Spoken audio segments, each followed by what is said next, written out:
2 dagen na de bron rennen meewerkers van Natuurmonumenten terug het verbaande loon. En dat doet zeer. Nou, wat ik hier het ergste vind is dat de oude heidestruiken flink zijn aangetast. De jonge struikjes komen er wel weer snel op, verwacht ik. Maar voordat we weer een goede structuurrijke heide hebben met oud en jonge heide, dat gaat zeker 10 tot 20 jaar duren. Dus dat is wel triest, dat is jammer. En vooral als het aangestoken is, heb ik zoiets van, nou, doe dat nou niet. Joetje, ze benamen hoe het is met de daamwanden in het gebied. En met de planten en beesten. Nou, wij zijn op zoek naar adders. Wij doen adderonderzoek in dit gebied en monitoren gelijk ook andere reptiele soorten.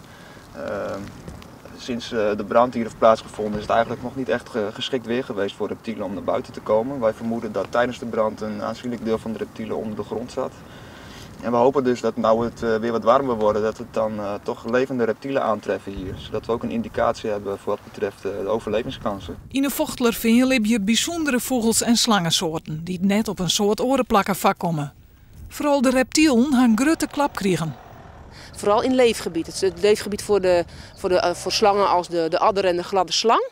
Die zijn toch wel echt een bedreigde diersoort. Die zullen hier wel de komende jaren wat minder goed hebben.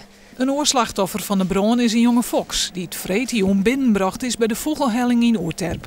Hij had het net hoe libben en daar ben ze stikken van bij de vogelhelling. Je bent dan zo bezig met een beestje en je hoopt dat het slag gaat. Je bent een protte meisken die zich daar heel druk met dwaande houden. En we waren ontzettend volgetrokken meisken van goh, hoe giet het en sterkt en ik hoop dat het slag gaat. Dus en ja, dan wordt het eigenlijk nog graag, nog meer en als het dan toch misleert, ja, dat voelt als een lietse nederlaag.